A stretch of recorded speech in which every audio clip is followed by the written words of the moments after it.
Hey everybody, this is Teddy Chestnut, co-founder of Bright Hire. Welcome to the Debrief. The Debrief is a series of conversations with founders, executives, and talent thought leaders on how they build high-performing and diverse teams. I am so thrilled to be here today with Amy Schultz, head of global talent acquisition for Canva. She's going to share a whole host of experiences around building global teams, building diverse teams, hiring excellence, raising the bar, the future of recruiters in a world of AI, lots of stuff to cover. Amy, thank you so much for joining me today. I really appreciate it. Thanks, Teddy. We're going to talk all the things and solve all the world's problems, are we not? That's right. Yes, or Yeah, at least all the world's recruiting problems all at once. yeah, that's right. Okay, we'll start there. Yeah, We'll start start there. Small, there. small steps. One small step for recruiters. Uh, let's start with a couple quick like warm up questions just to get things Oh, going. good, good, good. Yeah, I need to get warm. Yeah, yeah. Okay. It's Thing not hot about enough in Australia at the moment. what is the last recommendation that you gave? Book, product, music. Like somebody's like, "Hey, what's a good X?" And you're like, "Great, great restaurant, whatever." Ooh, okay. So I've been recommending everyone watch One Day on Netflix, Okay. which is it's based on a famous book. There was a movie made back, I think, in the 2000s with Anne Hathaway that was a little bit controversial. This is a Netflix series. It's fantastic. And if you watch it and you get to the end and you have ugly tears, I'm not sorry.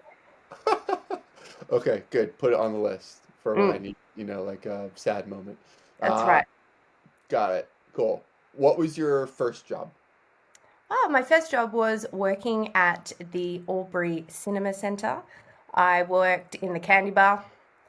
So I served popcorn, I served drinks, I made choc top ice creams, and to this day I have never eaten a choc top ice cream like ever again.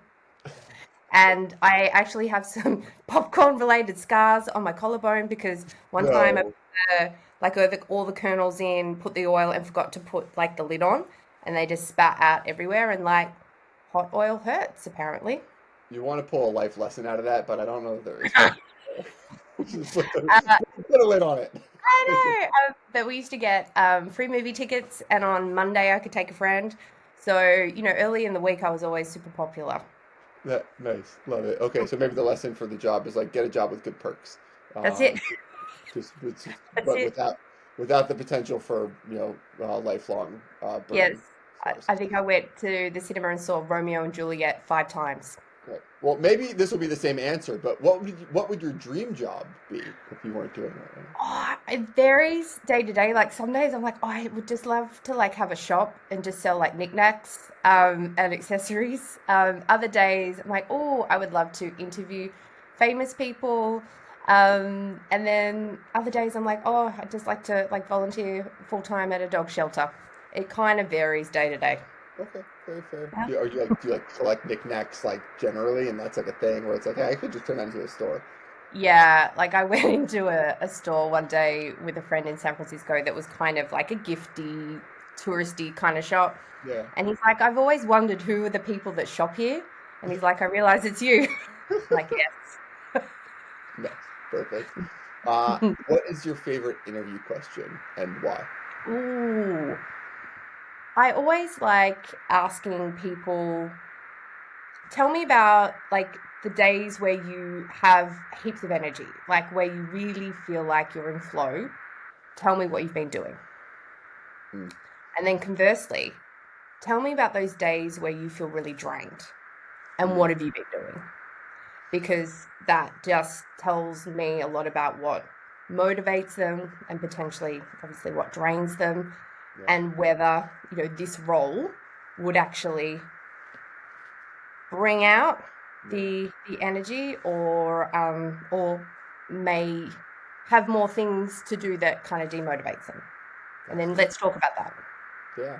That's there's no right or wrong answer. No, there isn't, right? There isn't, and it just also kind of I think demonstrates like sort of self-awareness Mm, and are they kind of aware of their drainers and then what might be the tools in the toolbox that they have on those days yeah. where there are just some things that we all have to do that kind of drain us, but what do you do to kind of lift yourself back up? It's also one that would probably be hard to kind of fake it. Like Yes.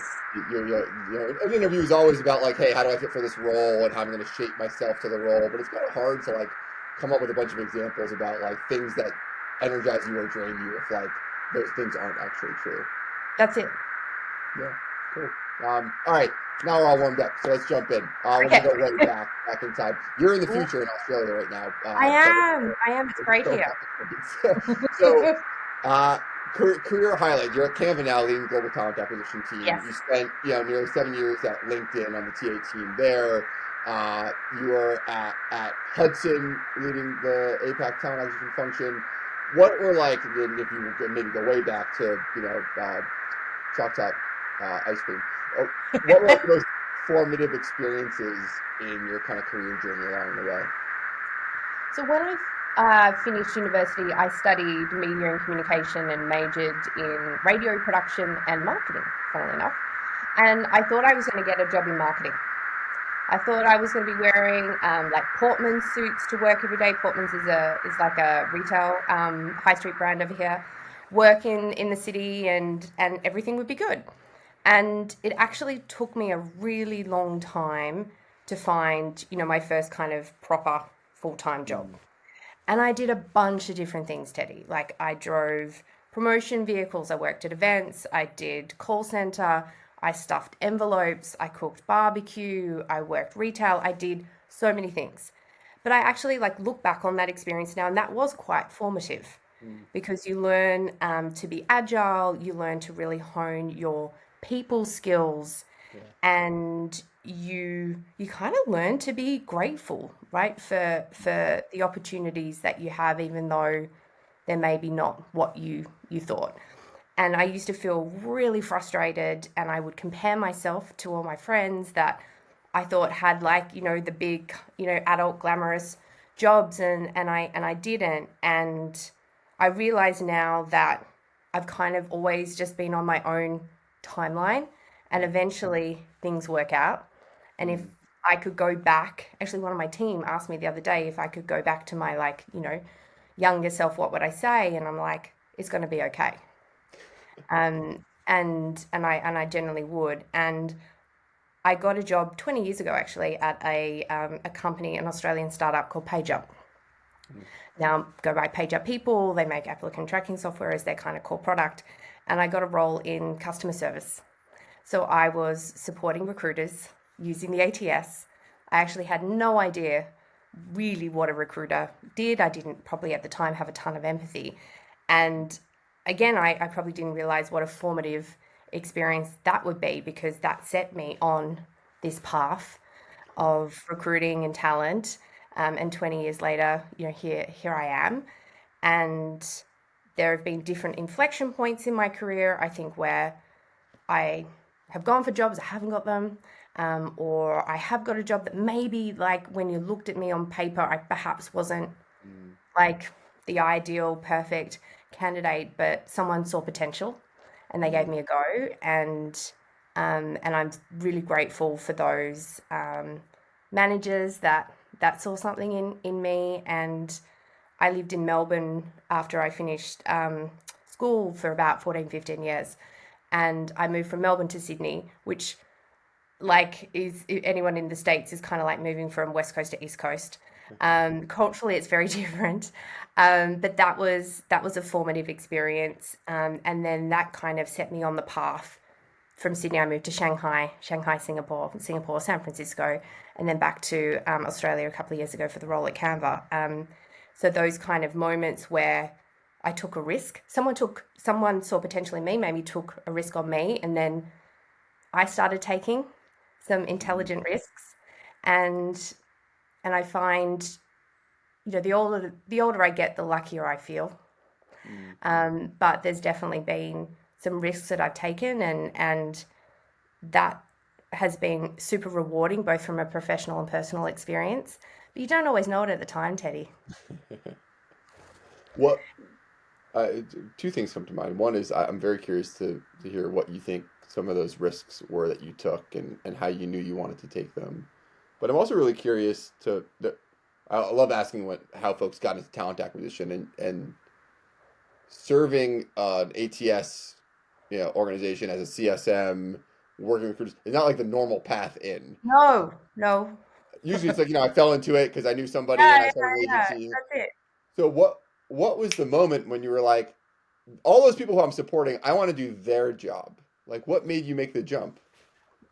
So I was at PageUp for almost 3 years, and I got approached about an opportunity to join another startup, and they were a childcare recruiting company.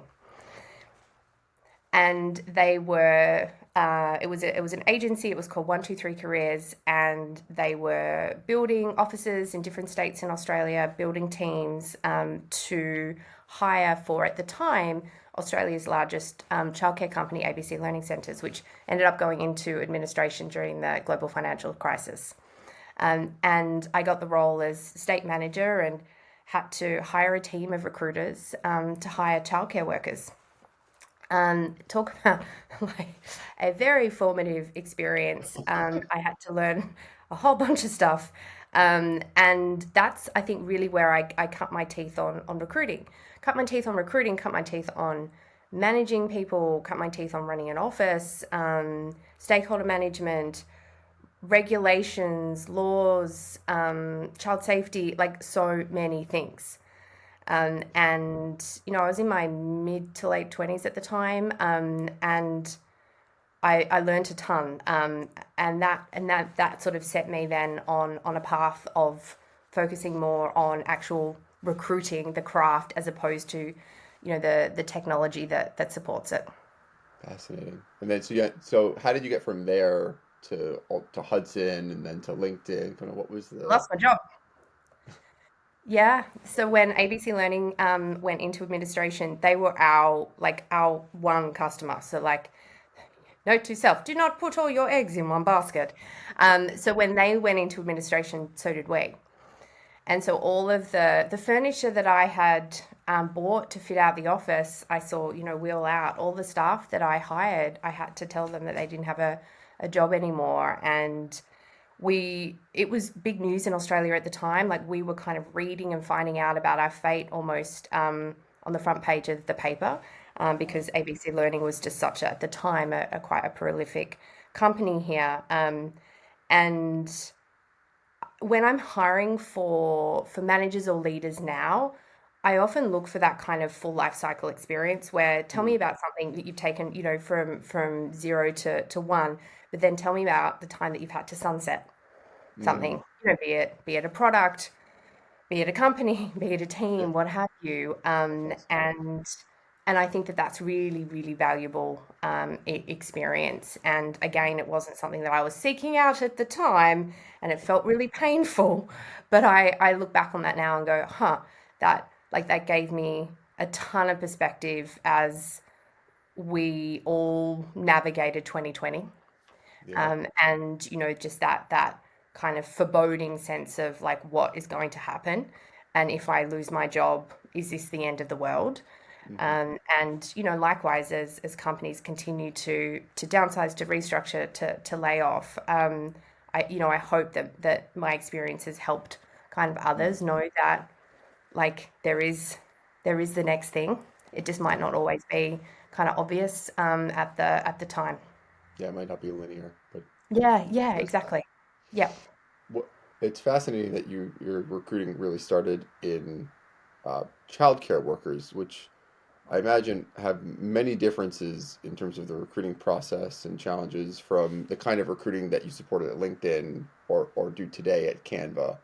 But I'm very curious to hear your take, right? Canva, Yeah. LinkedIn, you're hiring Gosh. for So, tech and engineers and sales and what was similar, what's been similar and what's been different in those hmm. experiences? So yeah, in my career, I've hired a lot of sales folks, yeah, childcare workers. I've worked in the services sector, pharmaceutical, and you learn a lot about, I guess, volume Mm, hiring, but you also, I think, particularly in early days in childcare, quality of hire, and the how important the quality of that hire is to the care Yeah. of a child to Literally the working with overall, kids. literally, to the overall like health and dynamics of a childcare center. Mm-hmm. Because generally they're small, like close knit teams, so that values alignment, cultural and intrinsic motivation, and Mm-hmm. learning how to go deep on that, like that was incredibly formative. That's fascinating. And those things you take with you, be it whether you're hiring a sales rep, a product manager, a software engineer. Yeah, actually, I would love to just explore this further, thinking about what you have to get right in hiring in that context, in terms of assessing for soft skills and integrity and these things that feel maybe much less tangible, much more difficult to interview or hire for than, can you write code effectively or have you hit your quota before? What did the interview process look like for those hires? How did you build it? Did you restructure it? How did you think about improving it over time? I'm actually fascinated. Yeah, I mean, I'm sure it's changed a lot since then, but we would, have an initial phone interview. We would bring folks on site. We would have on-site interview. We would do actually some like real life kind of case studies, like Hmm. depending on what room they might be going. Show me how you can change a child's nappy using a doll, and some like I would say like skills based Yeah. questions, and role plays. And then they would go on site to the center. They would meet the center director and the staff, and we would do all of the required checks as well. So it was a multi-stage process, and we were doing that at scale. We were supporting at the time over 300 childcare centres in the state of Victoria in Australia. So it was yeah, it was hiring at scale for sure. Fascinating.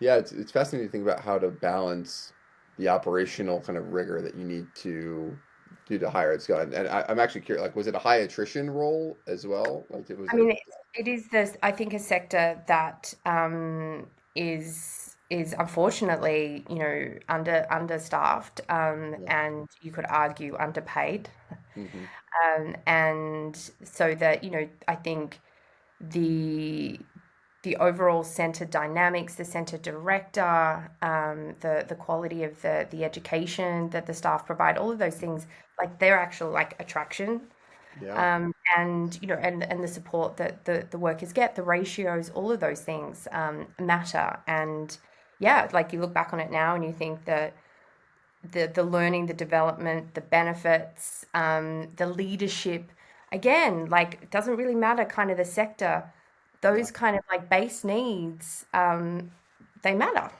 Yeah. Yeah, it's just fascinating to think about the balance of the pressures to have speed and velocity and kind of volume Oh, in a role like that when also like you literally can't lower the bar. Like you nope, can't. nope. Fascinating.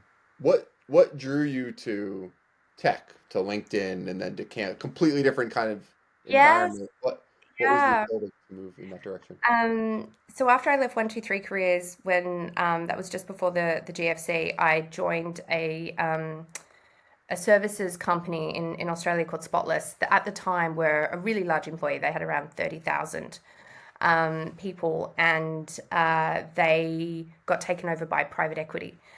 So I left. I knew that was coming. At the time, I was working for our chief people officer, and was literally working on different structures for different outcomes of what might happen Mm, once private equity company took us over. And I was really lucky to get a job at Hudson, global recruiting company, and I joined them on a contract, a paternity leave contract that then turned into another paternity leave contract that then turned into a perm position, and that's what took me from Melbourne to Sydney. And I was with Hudson for 4 years, loved it, had a great, like, had such a brilliant time, and I had the opportunity to move with them to Shanghai.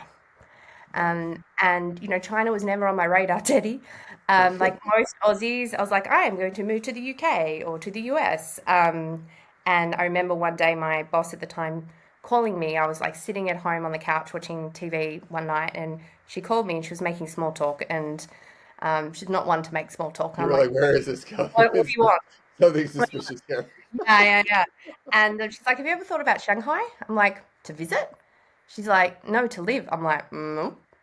She's like, oh, I think you should consider it. And then 5 weeks later, I moved. And like, oh, best thing I ever did. Like that totally set me on a different path. And I think I grew a ton as a person. And I knew a couple of people at LinkedIn, and they were growing a lot at the time in Asia, particularly in Southeast Asia, and they were looking to hire their first TA manager based in Singapore to build out the Southeast Asia team. And we've worked at LinkedIn as well. Like it's as a recruiter, it had totally changed the way I'd done my job.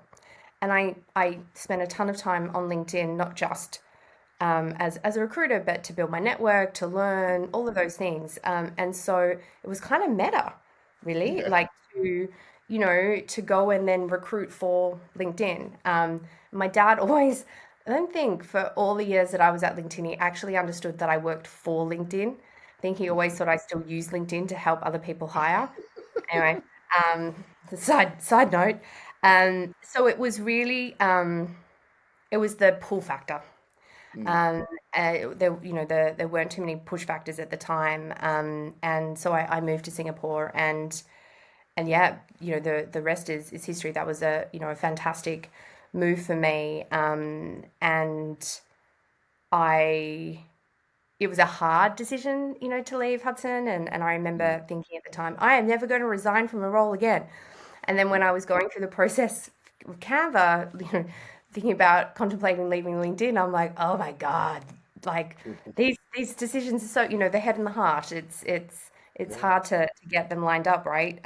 But I whenever someone joins my team, I meet with everyone that onboards, and I always say to them, like, I hope it's the experience that you get on this team that helps you get that next thing. Mm. Now, hopefully, that next thing might be within this team, it might be within Canva, but it's the experience that you get here that sets you up. You're here because of your recruiting experience, and the skills that you bring. My role and the team's role is to help you leverage that best at Canva, Yeah. and then see what comes of it. And there's probably an element of Reid Hoffman, and that book, The Alliance, Teddy, where you realize even though you leave a company, those relationships stay with you, those Mhm. experiences stay with you. And I'm always proud of seeing what folks that have worked in my teams over, the past 20 odd years have gone on to do. That's great. And I like to think that folks that have led and managed me like feel the same when, they see what I've gone on to do. So tell me about the state of the TA team when you joined Canva, like size, scale, and what did you realize you needed to prioritize first? Like what have been the kind of Mm. the most important initiatives, OKRs, objectives that you've kind of knocked off over the last couple of years on the journey as y'all have grown at Yes. massive Yeah. scale at pace. Yeah. So I joined Canva in December of 2020, and Canva had gone through like a big inflection of growth in 2020, both in users, customers, and employees. And I remember getting my Canva challenge prompt. Most folks that go for a role at Canva, you get to the challenge stage, and it's kind of like, a real life, like Yeah. help, this is the problem that we need you to solve, or how would you to think about doing it? And my prompt was to successfully and smoothly scale Canva to, I think it was like 1,800 or 2,000 employees, and it was 2,000 employees in the next 18 months. And at the time, they were around 1,000. So I was like, okay, how are we going to double Canva in the next 18 months? And we did that within probably the first 9 months.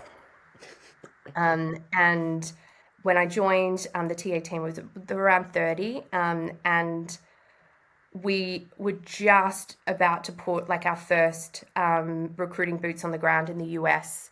The team at the time were in Australia, Philippines, and China, but really not operating as a global team.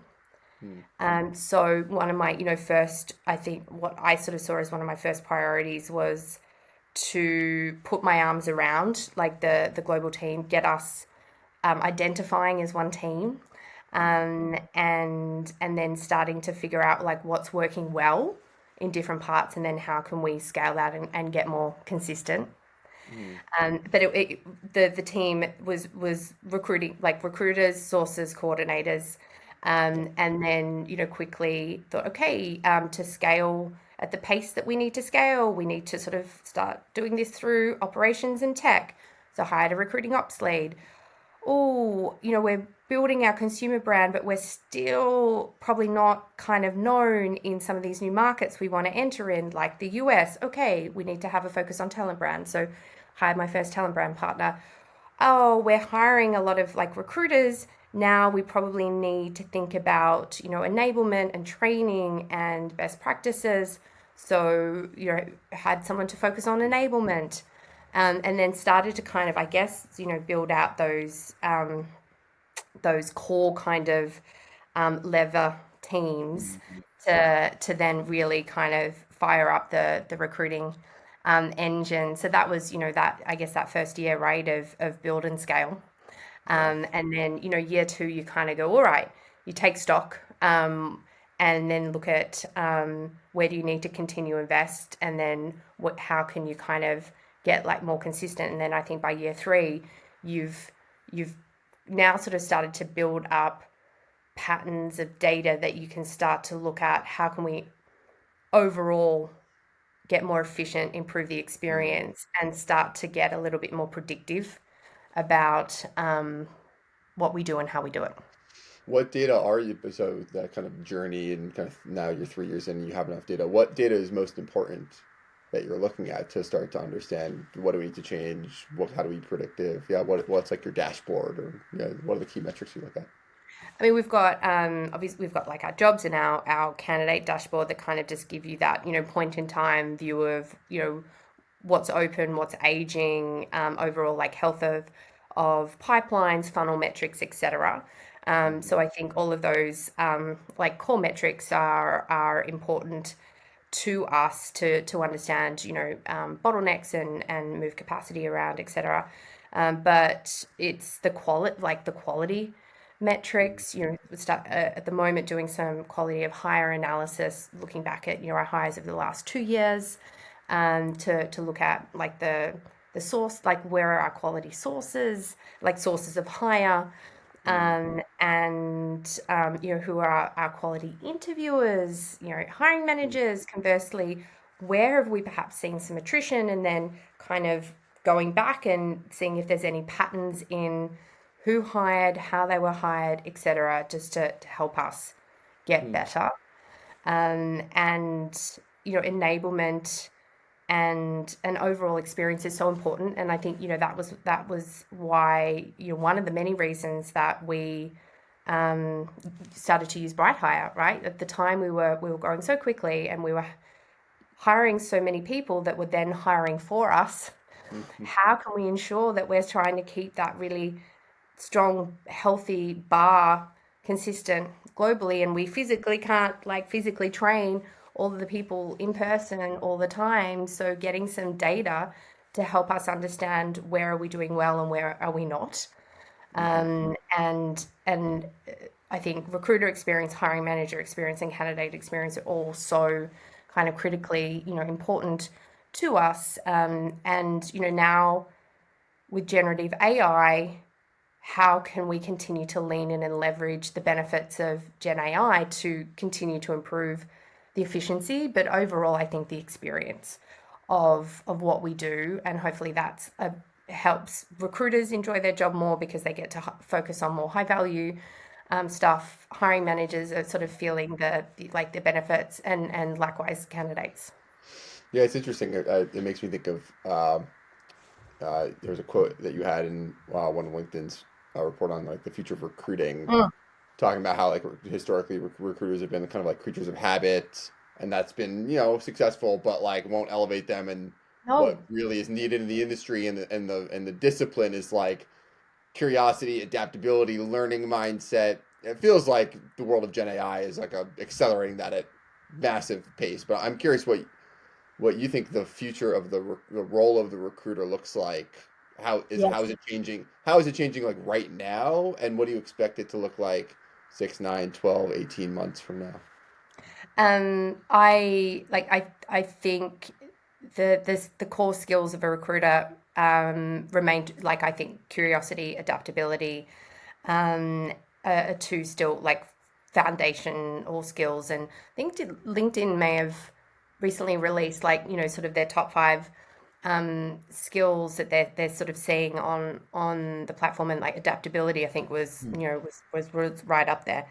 Um, I can't think who I can't attribute the quote to an individual, but I'm pretty sure it was in Harvard Business Review, and I've like since heard it repeated a number of times that AI won't necessarily take your job, but the person that has found out a ways of using AI well will.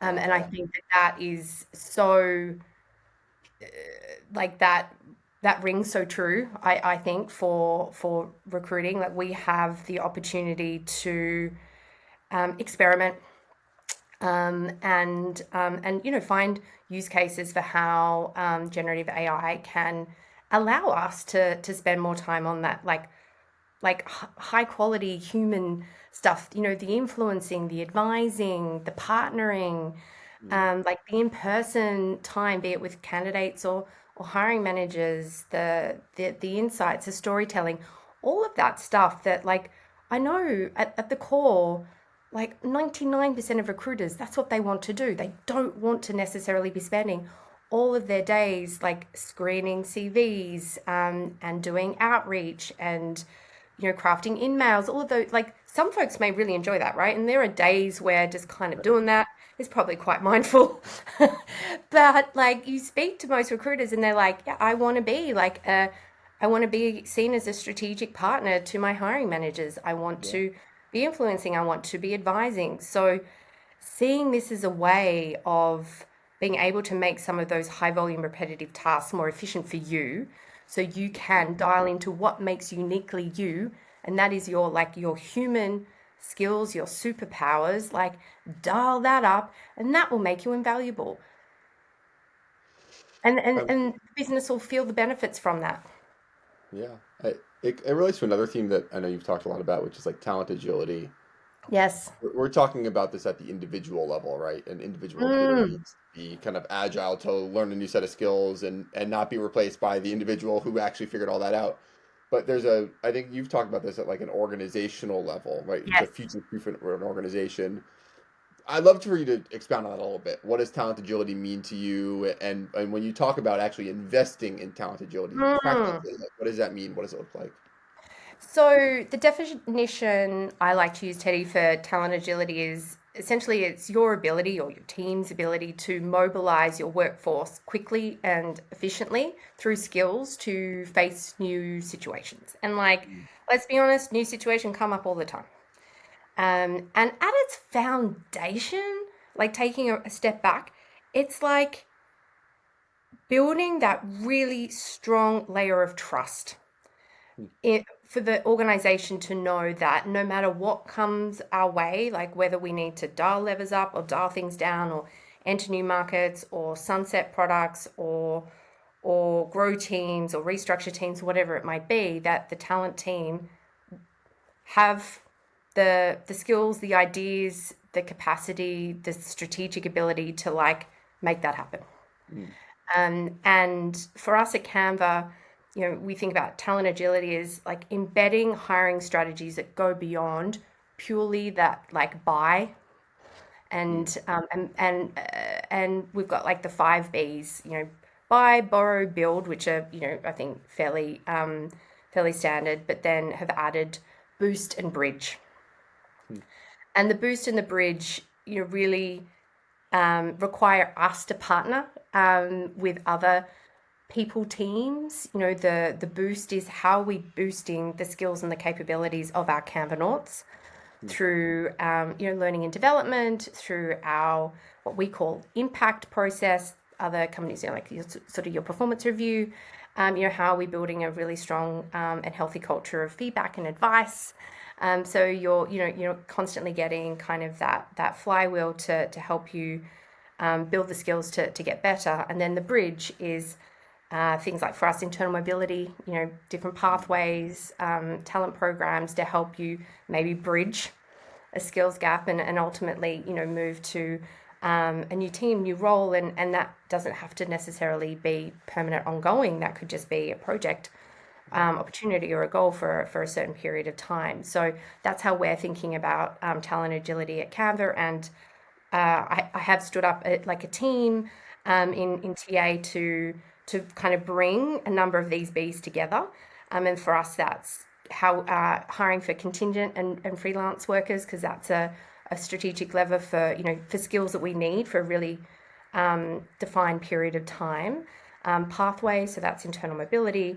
Talent programs, like how are we building the skills and capabilities for underrepresented talent, be that internal or external, and then partnering alongside workforce planning. And then we work with other people teams as part of an overall skills working group to kind of bring that all together. And when I think about the future of, be it recruiting, HR, talent, Teddy, whatever it might be, like more and more we need to come together to get stuff done. Like the silos, they just can't exist.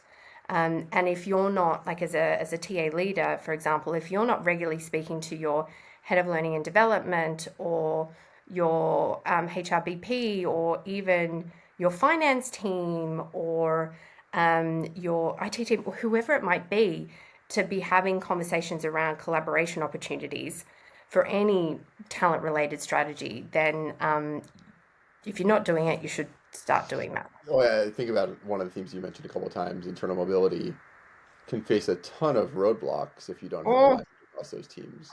This organization levels this way, that organization levels this way. We hired in at this comp band, they pay at that comp band. Like, there's just so many things that can get in the way of, like, we should be able to take somebody here and put them there because they have the right skills to do it, but we don't. I'm No. curious what your experience has been, especially growing fast. Like, what guardrails have you put around? As internal mobility feels like a hugely important topic right now, especially in the context of teams that have to restructure and think about reallocating resources. Right?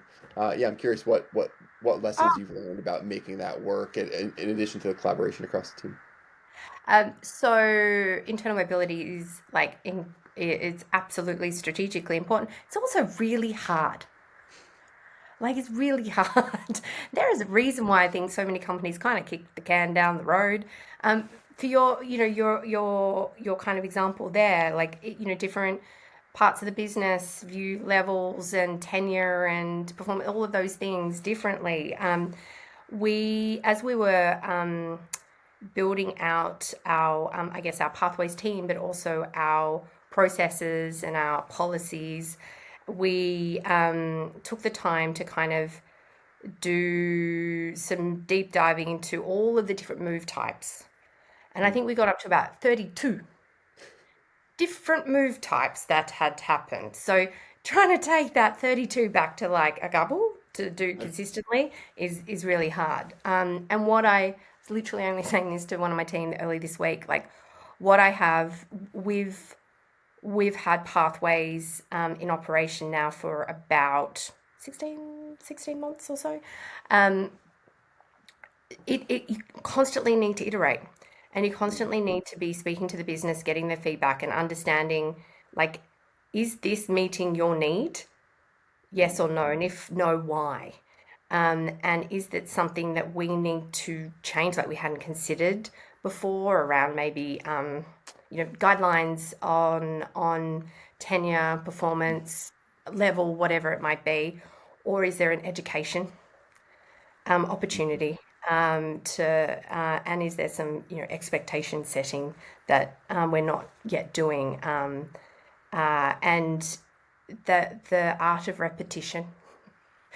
I often say to my team, like, when you feel like you're saying something for the 1000th time, someone's hearing you for the first time, um, and how those messages can land or be interpreted differently in different regions, in Mm. different cultures, and so you do often internal mobility is kind of like something that happens a little bit behind the scenes, but I've learned we need to be a ton more visible, and be spending a lot more time with the business, getting their feedback real time and tweaking as we go, because perhaps the guidelines, and the policies that we created like a year ago actually aren't now fit for purpose for Canva 1 year on, Yep. because of a different skill needs, growth in the business, whatever it might be. So my advice with internal mobility is like keep the listening up, Yeah. It's, and getting it like a really, I would say, strong cross-functional working team, no matter where internal mobility sits or who owns it, because there's so many different inputs into it, be it TA, be it total rewards, be it people partners, be it the hiring managers, etc. it's interesting. The way that you described it sparked an idea for me, which is um, it, internal mobility is often talked about as a thing that you should do and invest in kind of for its own sake. It's important to do. Almost like the outcome or the reason to do it is like employee engagement, retention, and that. But you would never talk about hiring in that because you wouldn't just hire Yeah, just because hiring is important. And this is almost a form of that in some respect, right? So yeah, it's really like what business outcome are we trying to achieve, correct. right? Your feedback around like you have to be in constant conversation with your functional partners on like what are you trying to achieve? Where are you falling short? Is this a tool that can support that need or not? Yeah, Right? And that those problems are gonna change over and over and over again, right, as time yes. goes on. Yeah, Um, no, you're bang on. Our vision, so our team vision, for the last few years for, TA at Canva has been to grow the world's best teams. And then we made a tweak, toward the end of last year, and it was a small tweak, but it was intentional, to grow and mobilize the world's best teams. And ultimately, for us, even though we're still growing at Canva, it's like making sure that we've got the right people with the right skills on the right goals at the right time, right? And sometimes those right people with those right skills exist internally, but you don't know. You don't know where they are. And so I think for internal mobility to like truly work well both now and into the future, like having visibility into skills and capacity mm, that exist internally is actually a really good signal into that. So so you can, to your point, better match up, like aspirations, yeah. with business needs, Hmm. because I think it does need to serve both. And you might not get that balance right all the time, Yeah. but you do need to take it, like somehow strike a healthier balance. Otherwise, it can create the wrong kind of behaviors, Mm, um, and you need to have, the right, I think, recruiting growth culture in an organization. makes sense. I'm going to turn this a left turn a little bit. You were at Canva, obviously a design oriented Yeah. organization, and you've talked in the past about how like everybody needs design skills. Mm. What do you when you say design skills? What do you mean, and why do you think that's so important?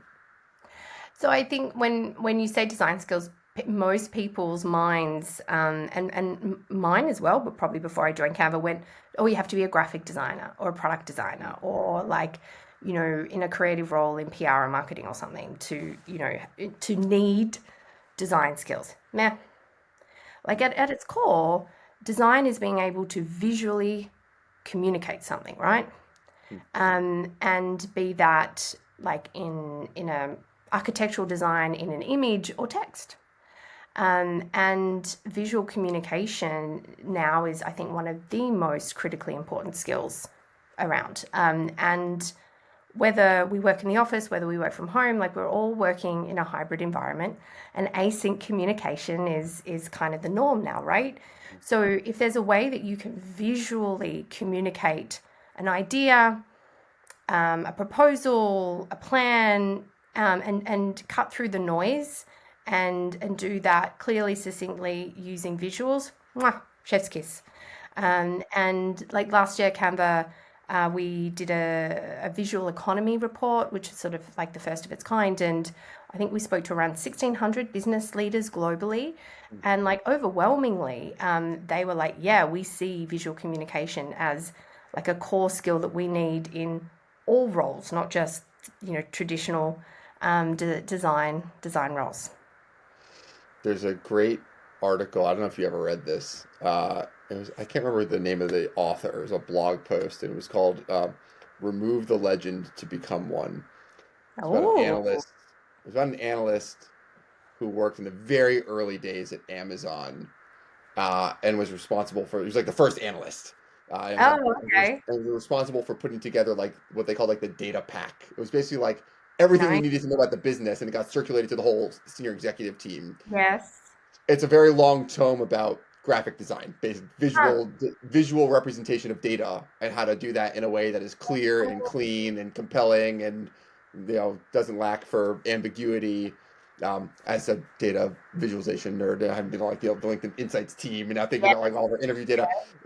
It's when it's I'll we'll have to send it in the chat Yes. on this recording. Oh, that's so Very good cool. read, and it's Um, also hilarious. He's really really funny. oh, Um, as and like Eugene a lot of Eugene Lee, data I want to say. analysts are usually part-time comedians, are they not? Yeah. No, no, they're not. Fascinating. Very One last one for you, substantively. Uh, you mentioned this. I mean, your own career has taken you from Australia, Shanghai, Singapore, to San Francisco, and back. Um, and you've led teams and built teams that are all over cool. the world. Like, but just your reflections on like the most important one or two kind of lessons learned or principles around building global teams. Mm. I mean, very quickly when I moved to China, I realized that I cannot plug and play. Things that I'm like, what do you mean we don't do reference checks consistently? We should be doing that all the time. And then you kind of need to seek to understand, oh, why might that not be how we do things and da da da da. So yeah, like the plug and play playbook. I think a lot of times you kind of need to throw that out, and that doesn't mean to say that you can't leverage, and you should be leveraging your experience every new role that you move into, and that sort of almost like a full circle to when I came to Canva. You have to do like I had to do a lot of unlearning and relearning. Mm. And a great bit of advice that Nina McQueen gave me as I was leaving LinkedIn. She's like, really try and avoid when you join Canva saying, well, at LinkedIn we did this, or at LinkedIn we did that. And so I personally, tried not to. And I remember being in a conversation with Cliff, one of our co-founders, who's our COO, and can't remember exactly what we were talking about. It was probably within my first maybe 3 to 6 months. But we were talking about how to approach a particular situation problem.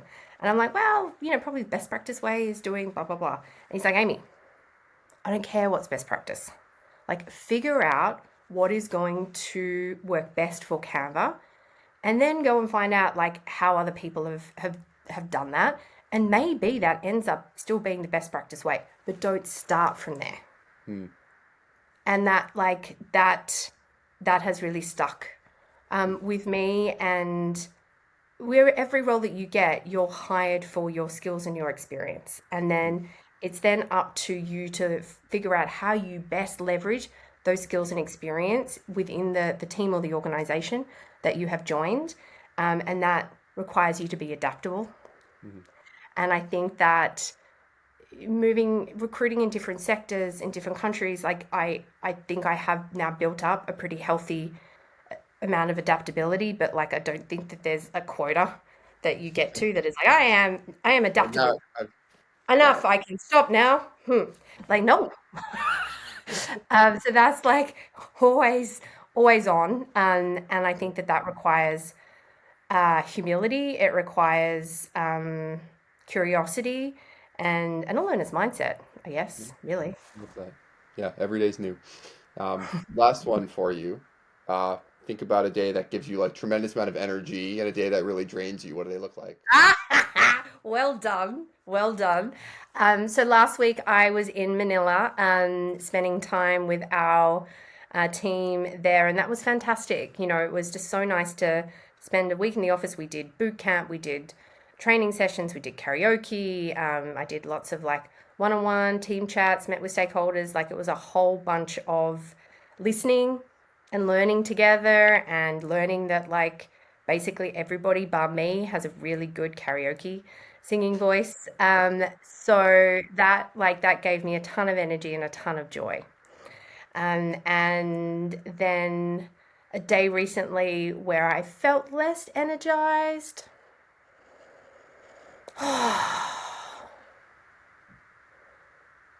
Hmm. Do you know what? This week I haven't. But I think, you know, I what I've noticed, Teddy, is the days where I get to the end and I'm not feeling, you know, my sparkly self, is I haven't started my day right.